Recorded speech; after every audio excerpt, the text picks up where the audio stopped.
Hello everyone, it's Seth, probably better known as Saffron Olive, and we're back here today with another edition, actually the very first edition since the release of Oath of the Gatewatch on Magic Online, of Budget Magic. So I figured, since this is our first Oath episode, we might as well start off with something really sweet. So we are playing Eldrazi Displacer Combo. So as you can see, deck is $87 in paper, about 50 ticks online. The price may be slightly different now because a lot of the cards are still moving around thanks to the release of Oath. But the deck is really sweet, and I'm really excited for it, and it's been really competitive and really just a blast to play this week. So let's talk about the deck. First off, 4 copies of the namesake card Eldrazi Displacer. So for 2 and a white, you get a 3/3, which is on curve already. It's an Eldrazi, has Devoid, so technically it has no color, not that that's really relevant in our deck.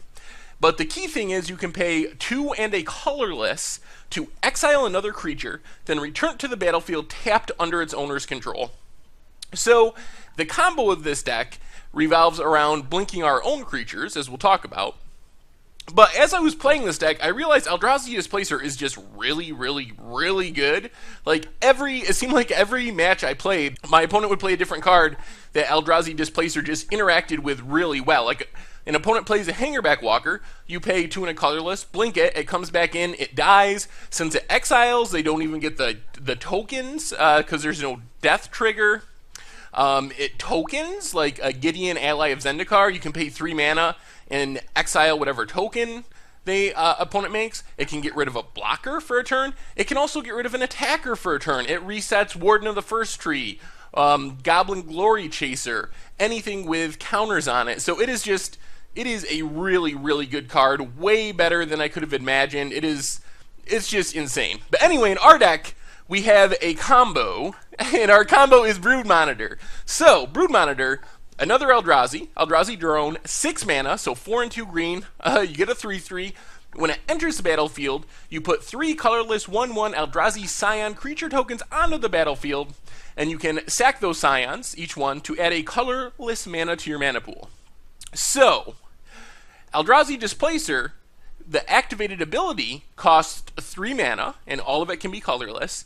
Brood Monitor makes 3 tokens that just so happen to generate 3 colorless mana when you sack them.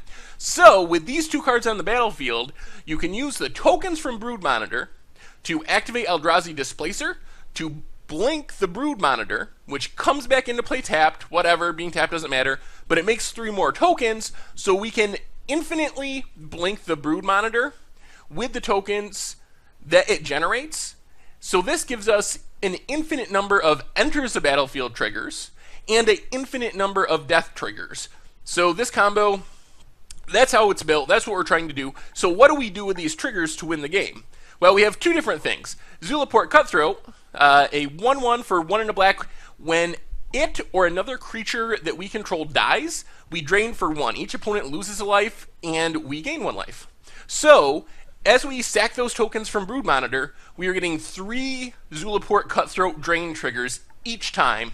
So over the course of 6, 5, 7, depending on our opponent's life total, loops through that combo, we will drain away our opponent's entire life total just by sacking those Eldrazi Scion tokens to blink the Brood Monitor, to get more Scions, to sack the Scions, to blink the Brood Monitor, and so forth.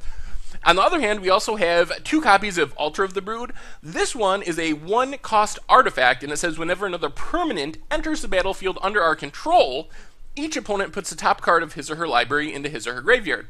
So instead of abusing the death part of the Scion tokens, Altar of the Brood triggers when those tokens enter the battlefield. So each time we blink the Brood Monitor, those Scion tokens enter the battlefield, we get 3 mill triggers. So over the course of 15, 20 loops through our combo, we will mill out our opponent's entire library.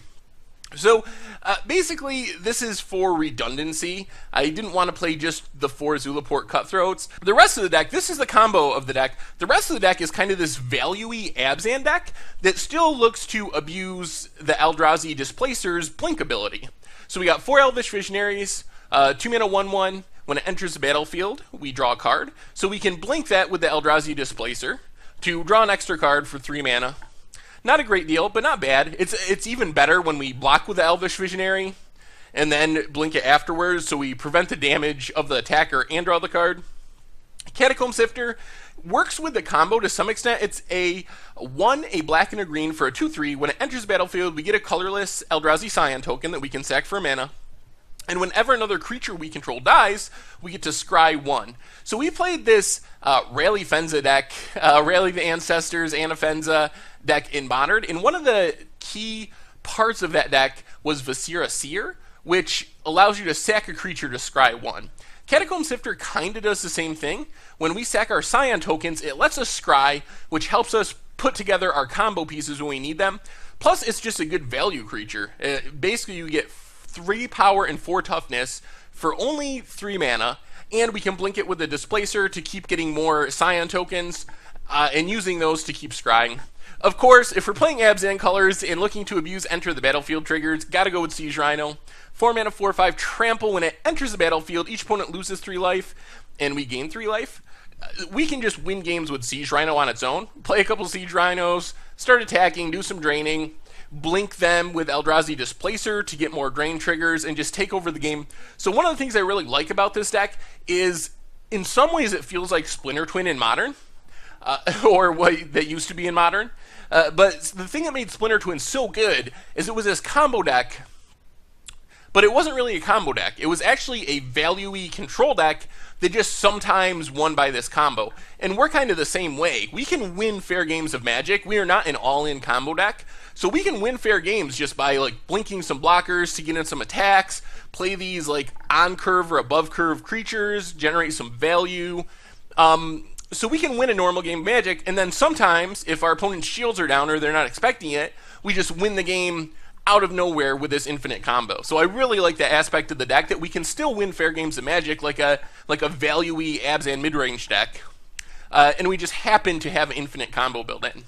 So then we have some tutors as well. This helps us put together a combo, but we can also use them for other purposes. One, Sidisi Undead Vizier, 5 mana, 4/6, has Death Touch and Exploit, so when it enters the battlefield we can sack a creature, and if we sack a creature we get to Demonic Tutor basically. We search our library for a card, put it in our hand, and then shuffle our library.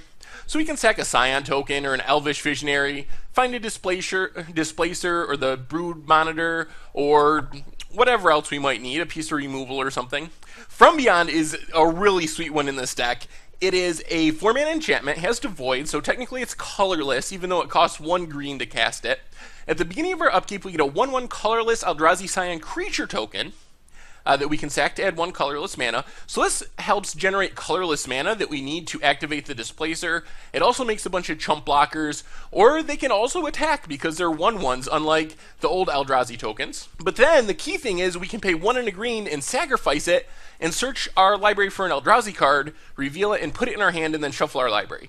So this searches up either half of our infinite combo, so we can find the Eldrazi Displacer or find the Brood Monitor for only 2 mana. So a lot of times what we do is we play this on turn 4, we kind of set up our combo, and then at the end of our opponent's turn, when their shields are down, we can sack this for just 2 mana, which is Demonic Tutor rates once it's sitting out on the battlefield.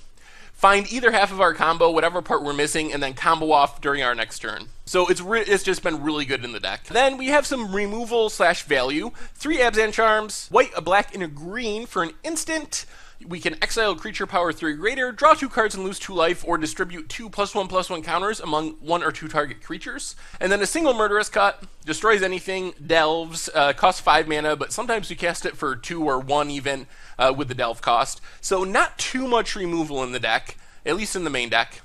Mana base wise, we have a few duels. We have 2 Canopy Vistas, green-white, Battle for Zendikar duel, 4 Sandsteep Citadels, the tri-land for Abzan colors, and 4 Shambling Vents. It's nice that it's a creature land and can be a 2/3 lifelinker, but it's mostly a black-white duel in the deck.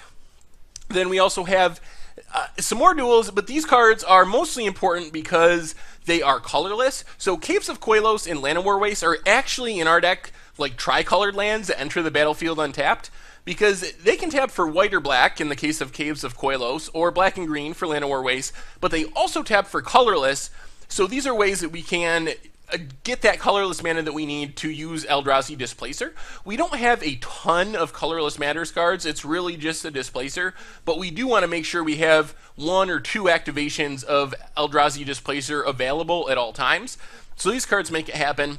Rogue's Passage is just another way to generate colorless mana. Not sure it's the best colorless source for the deck. Could play Mirror Pool or something, but those cards are a little more expensive. Wanted to make sure we kept it on the budget. So 2 Rogue's Passage. 6 basics, 2 of each swamp, forest, and plains. Then sideboard-wise, we have 3 Duresses to check for counter spells, discard spells, so forth. 3 Erishan Clerics, really good against aggro. 2 Ultimate Price, also good against aggro. A Tarka Red, just some more removal. Same with Silk Wrap, deals with any little creatures. So we can sideboard into a much more removal-y Abzan mid-range control type build by bringing in discard and removal, which is good because there are some things that stop the combo. Hallowed Moonlight, for example, shuts down the combo, killing our creatures in response. So if we're in a matchup where we really don't think we're going to combo off, we can take out some of the combo pieces and the tutors, which are there to find combo pieces, and play a more like Displacer, Siege Rhino, Catacomb Sifter value game that still abuses the Displacer, but isn't reliant on the infinite combo to win. The 4th Abzan Charm, 3 Infinite Obliteration. I'm pretty sure every black deck I build for the next 3 months is going to have Infinite Obliteration in the sideboard. I don't know how we beat Eldrazi Ramp very consistently without it, but against Eldrazi Ramp, it is a huge deal. You resolve one or two Infinite Obliterations, taking Ulamog and Worldbreaker, and it's really hard for that deck to win. And then a single Gilt-Leaf Winnower. It's a sweet assassin for opposing Siege Rhinos, since when it enters the battlefield, you can destroy a non-elf creature whose power and toughness are not like Siege Rhino, for example.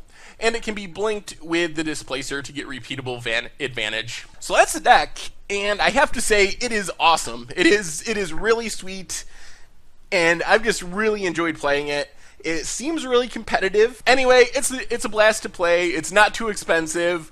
You probably have a bunch of these cards sitting around already, so definitely check it out. I would definitely take this one to an FNM. I think with tuning, I mean, it's basically an Abzan deck, which is a tier 1 archetype, and we have a lot of really powerful cards. I think you could play this at a GP level with tuning and so forth, so I'm really excited about it. I think it's a great way to start off Budget Magic for Oath of the Gatewatch. Anyway, make sure to check out the website. That's where you'll find the article for Displacer Combo Budget Magic. That is where you'll find decks, prices, metagame strategy, tons of content by myself and other people as well. So make sure to check it out, mtggoldfish.com. And if you enjoyed the video, make sure to click the subscribe button that's about to pop up on the bottom of your screen. Anyway, thank you all for watching. I hope you enjoyed the video, and I will talk to you soon.